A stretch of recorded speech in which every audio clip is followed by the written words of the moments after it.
지난주 주일 설교 본문하고 동일하고 조금 연장되어 있죠.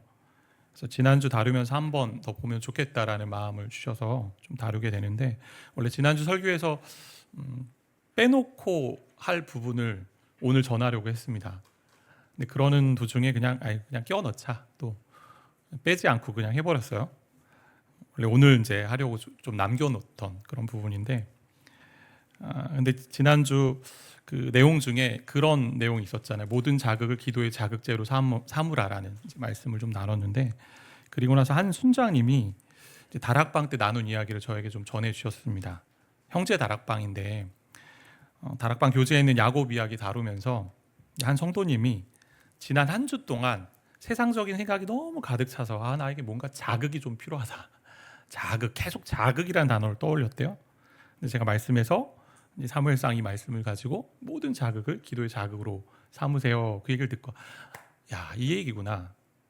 그러면서 하나님을 깊이 좀 만나는 그런 기쁨을 누렸다는 이야기를 전해주셨어요. 그래서 그분을 위해 그 말씀을 전하게 하셨나, 그런 생각이 좀 있었는데, 예수가 함께 다락방에 이렇게 모이고 있다는 게 너무나 큰 격려가 되고 저에겐 힘이 됩니다. 여러분 모여서 함께 말씀을 나누고 또 서로 격려하고 또 기도하고 또 삶을 나누면서 성장하는, 그 가운데 누가 많이 애를 쓰세요? 모든 순원들이 애를 쓰지만 얘기하셨어요. 순장님들이 애를 많이 쓰고 계세요. 우리 순장님들 많이 격려해 주시고 좀 많이 기도해 주시고 또 소그룹 리더들을 그렇게 또 많이 지원해 주시면 좋겠다라는 생각이 듭니다. 오늘 설교는 먼저 말씀을 드린 옥하늘 목사님에게서 제가 좀 인사이트를 좀 따왔고요. 지난 설교 준비하다가 옥하늘 목사님 이렇게 또 말씀을 또 보시는 부분이 있어서 함께 좀 도움을 받고 제가 새로 덧입혀서 이제 말씀을 전하게 되는데, 지난주에 보았던 것처럼 한 여인의 기도를 통해 하나님이 한 세대를 바꾸시고 세상을 바꾸시고 하나님 나라의 뜻을 이루어 가셨잖아요. 그 여인의 기도가 있었습니다. 근데 여기서 한 가지 생각해 볼 수 있는 게 뭐냐면, 한나 분인나의 관계잖아요. 한나 옆엔 분인나가 있었고 적수라고 표현되어 있는데 원수라기보다 라이벌입니다. 라이벌. 지난주 여순장님들 아까 얘기한 것처럼 모임하면서 한 순장님이 어느 집사님 얘기하면서 그분 얘기하니까 그 천사 집사님 막 이럴 얘기할 때, 우리가 그런 분하고 같이 옆에 있으면 너무 행복하잖아요. 그죠? 다 천사 옆에만 있길 원하고 모든 걸 다 들어주고 모든 걸 다 포용해주고 말도 그냥 조용조용 조곤조곤 화도 안 내면서 우리 아이야 그러면 그거는 그런 거야 이렇게 얘기하면서 할 수 있고, 그죠? 근데 우리 삶 매번 그렇진 않아요. 관계가 항상 그렇지 않잖아요. 성경이 원하는 것과 주님의 마음이 뭘까요? 서기관이 물었습니다. 주님께 가장 제일 되는 계명이 뭡니까? 그래서 위대한 계명이라고 얘기하잖아요. 마가복음 12장에 나오는 말씀인데 함께 보시면, 예수께서 대답하시되 첫째는 이것이니 이스라엘아 들으라, 주 곧 우리 하나님은 유일한 주시라. 함께 읽겠습니다. 내 마음을 다하고 목숨을 다하고 뜻을 다하고 힘을 다하여 주 너희 하나님을 사랑하라 하신 것이요. 이거 첫 번째 계명이요. 그다음 두 번째 계명 같이 읽겠습니다. 둘째는 이것이니 내 이웃을 내 자신과 같이 사랑하라 하신 것이라, 이보다 더 큰 계명이 없느니라. 근데 첫째, 둘째 더 크고 더 우선이다 이런 개념보다 둘 다 정말 위대한 계명인 거죠. 그러니까 하나님을 사랑하는 것만큼 이웃을 사랑하는 것이 성도의 삶이다, 제자의 삶이다 얘기하는 것이고, 하나님을 사랑하기 때문에 이웃을 사랑하는 것이 당연하다라고 말씀하는 거죠. 요한 1서에서는 이것을 또 어떻게 이야기합니까? 요한 4장 19절 20절 같이 좀 읽어볼까요? 우리가 사랑함은 그가 먼저 우리를 사랑하셨습니다. 20절 누구든지 하나님을 사랑하노라 하고 그 형제를 미워하면 이는 거짓말하는 자니, 보는 바 그 형제를 사랑하지 아니하는 자는 보지 못하는 바 하나님을 사랑할 수 없느니라. 이 말씀을 가지고 생각해 볼 때 내 곁에 있는 분인 나를 어떻게 대해야 할까요? 우리 큰 질문이잖아요. 그러니까 살아가면서 제일 어려운 것 중에 하나가 뭡니까? 일도 아니에요. 관계예요. 관계가 너무 어렵잖아요. 결혼해서 사시는 분들 잘 아실 겁니다. 내 배우자 한 명도 다 만족시키지 못하는데 피도 섞이지 않은 옆에 있는 사람, 직장 동료, 교회 동역자도 어떻게 만족시킬 수 있을까? 못합니다. 우리 인간은. 어떻게 그 마음을 헤아리고 다 이해할 수 있을까요? 어렵습니다. 자기중심적인 존재이기 때문에. 선배 목사님이 은퇴하신 이제 목사님이신데 그분이 그런 얘기 해주셨어요. 오래 목회하시면서 수백 명의 부교육자를 경험하신 분이에요. 뭐 30년이 넘게 목회하셨고 나름 규모가 있는 교회를 목회하셨으니까. 근데 그분이 그런 이야기 하시더라고요. 내가 수백 명의 부교육자 만났는데 그 중에 내 마음에 잘 맞았던, 그게 무슨 얘기냐면 내 마음에 쏙 들게 사역한 사람은 내가 2명, 3명밖에 보지 못했어 라고 얘기하셨어요. 그럼 사는 얘기가, 그러니까 그냥 참고 인내하며 서로 성장하는 자리로 가는 게 그 관계야. 한나에게 분인나의 존재는 뭔가요? 하나 엘가나의 첫 번째 부인이잖아요. 첫 번째 부인입니다. 근데 아이를 임신하지 못했으니까 아마 두 번째 부인을 얻었겠죠. 엘가나가. 그게 분인나잖아요. 첩으로 얻은 여인이고. 근데 분인나는 자녀가 있었는데 이 자녀라는 단어는 복수형이에요. 자녀들이 있었다라는 거예요. 자녀가 많았습니다. 근데 이에 비해 한나는 한 명도 없었어요.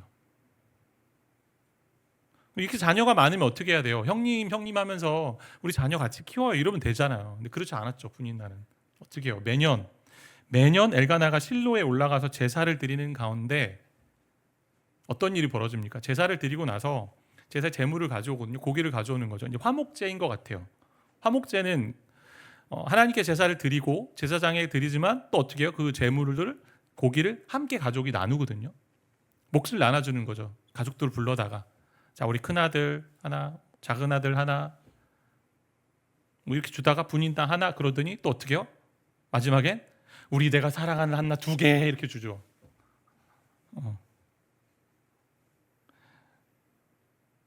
분인나의 마음이 뒤집어지는 거죠. 아이는 내가 낳아줬고, 근데 사랑은 저 한나가 다 독차지하고 있으니, 그러니까 매년 제사를 드리러 갈 때마다 어떻게 분인나가 한나를 괴롭게 합니다. 격분시킨다. 마음을 격동하게 하는 거죠.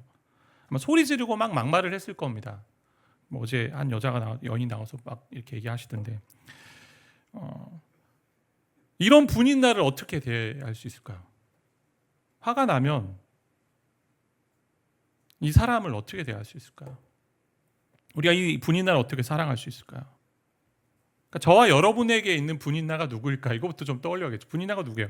여기 분인나는 어디 있어요? 멀리 있지 않아요. 가까이 있어요. 우리 집에 있어요. 근처에 있어요. 붙어 있어요. 아주 힘들어요. 그러니까 옥 목사님이, 요거는 제가 좀 따올게요. 옥 목사님이 이렇게 말씀하시, 정말 옥 목사님이, 제가 이걸 보면서 야, 참 이분은 엄청난 성도들의 삶을 알고 있구나 이렇게 얘기하시더라고요. 여러분의 분인나는 빈둥거리며 돈을 뜯어가는 시동생일 수 있습니다. 여러분의 분인나는 자기밖에 모르는 시어머니일 수 있습니다.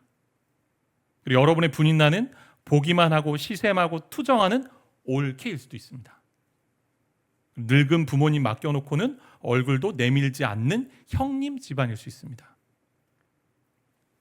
부모의 재산을 홀로 독차지하는 형제일 수 있습니다. 신앙생활을 못하게 하는 남편일 수 있습니다. 사치하면서 돈을 낭비하는 아내일 수 있습니다. 말을 잘 듣지 않고 가슴에 못질만 하는 자식일 수도 있습니다. 만날 때마다 마음은 공감해 주지 못하고 무조건 명령하고 비판만 하는 아버지일 수 있습니다. 여러분의 분인나 누구입니까? 만나기만 하면 제 자랑만 늘어놓는, 뭐 거만을 떠는 이웃 사람일 수도 있어요. 이거 봐라, 나 이거 했다, 뭐 이런 분들 계시잖아요. 이렇게 꺼내고 뭐 남의 집안을 망쳐놓고도 미안하다는 말도 한마디 하지 않는 친구일 수도 있습니다. 직장에서 어떨까요? 자기를 남에게 미루는 아주 이기적인 동료일 수도 있습니다. 그리고 가장 먼저 퇴근하는, 나 갈게 먼저.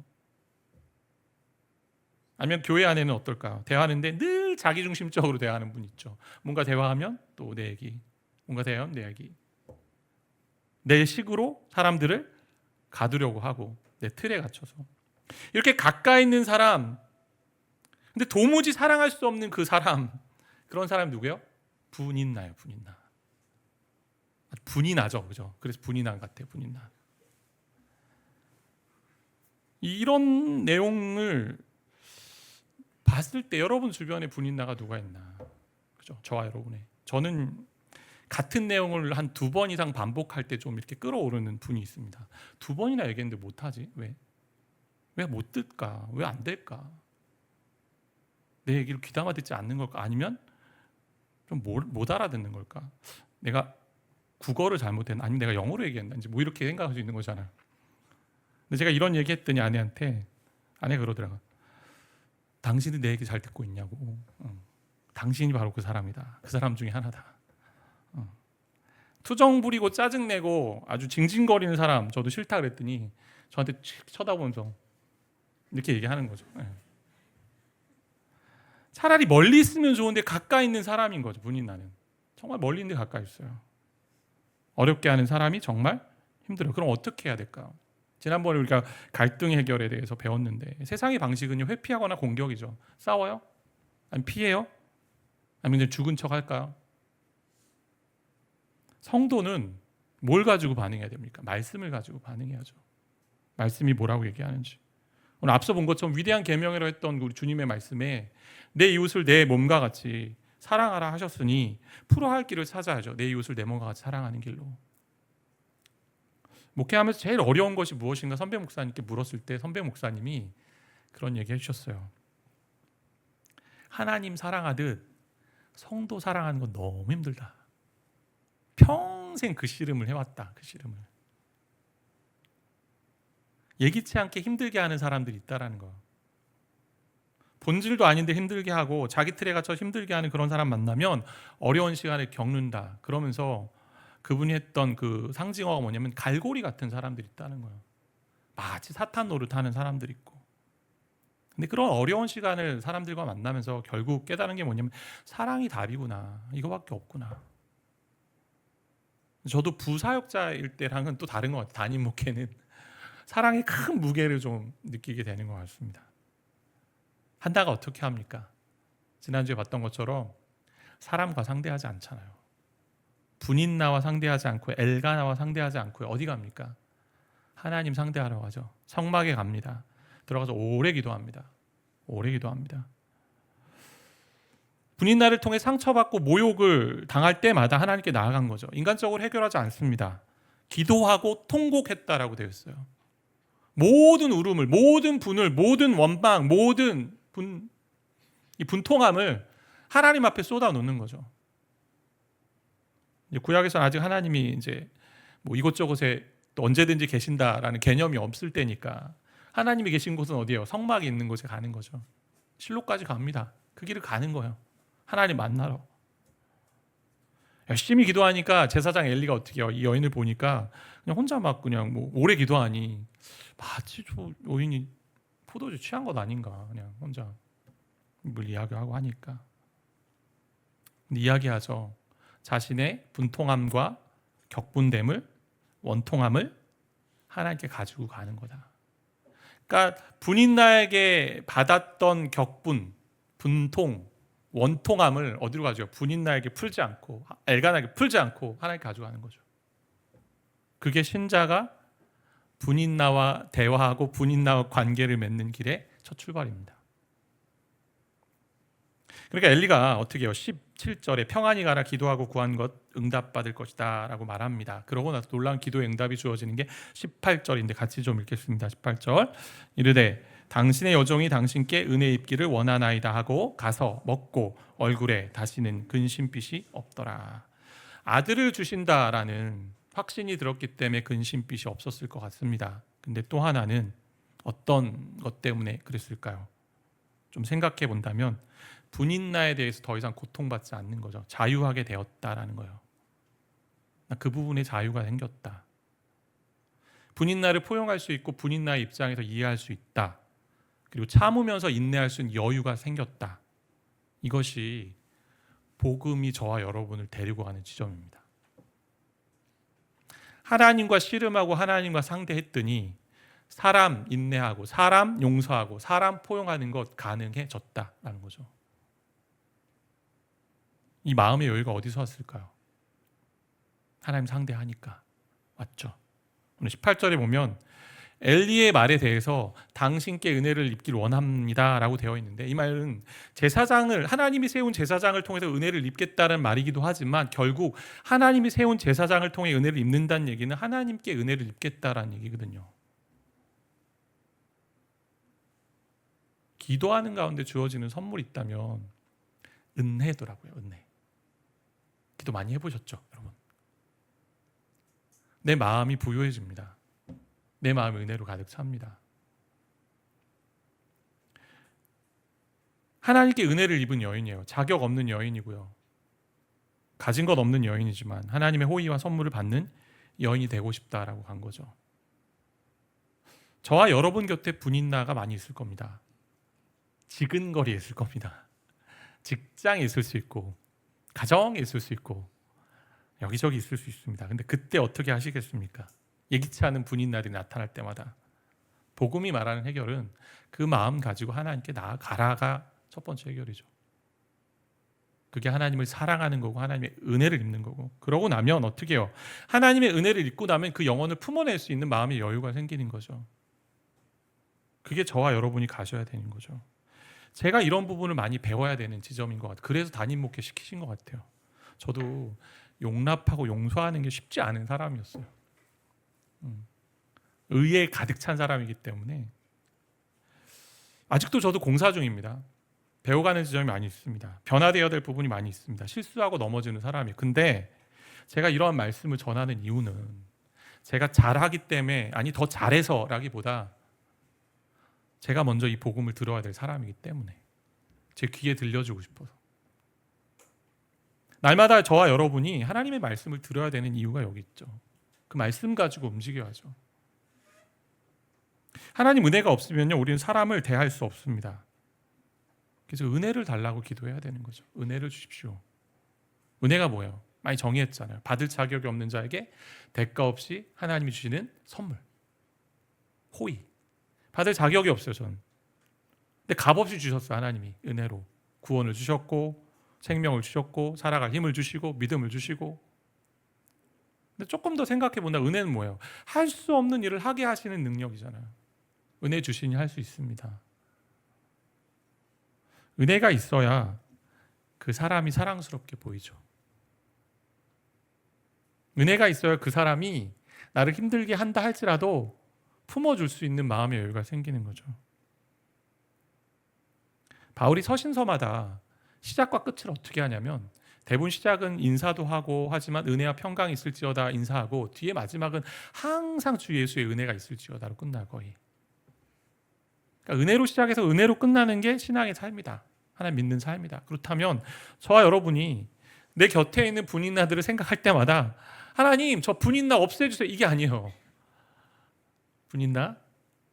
내가 저 분인나를 담을 수 있는 은혜를 좀 주십시오. 그 은혜를 통해서 변화시켜 주십시오. 은혜가 있으면 승리하고 은혜가 있으면 사는 게 그리스도인입니다.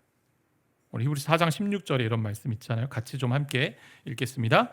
그러므로 우리는 긍휼하심을 받고 때를 따라 돕는 은혜를 얻기 위하여 은혜의 보좌 앞에 담대히 나아갈 것이니라. 저와 여러분이 한나처럼 가야 됩니다. 은혜를 얻기 위해서. 하나님 오늘도 은혜 주십시오. 하나님 은혜 주셔야 제가 살 수 있습니다. 은혜 주셔야 내 옆에 있는 분인나 포용하고 용서하고 사랑하고 함께 할 수 있습니다. 그 은혜 주셔서 어떤 일이 벌어져요?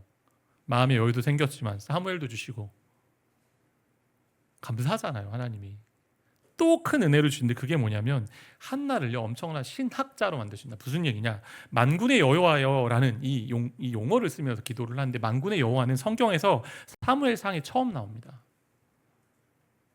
한나의 기도에 처음 나오는 거예요. 만군의 여호와라는 얘기는 전쟁에 능한 하나님이고 하늘과 땅의 모든 군대의 주인 되신 하나님. 이 여인이 하나님을 이렇게 고백하는 거죠. 하나님에 대한 지각이 열리고 시각이 열리고 자신을 뭐라고 고백합니까? 주의 여종이라고 고백합니다.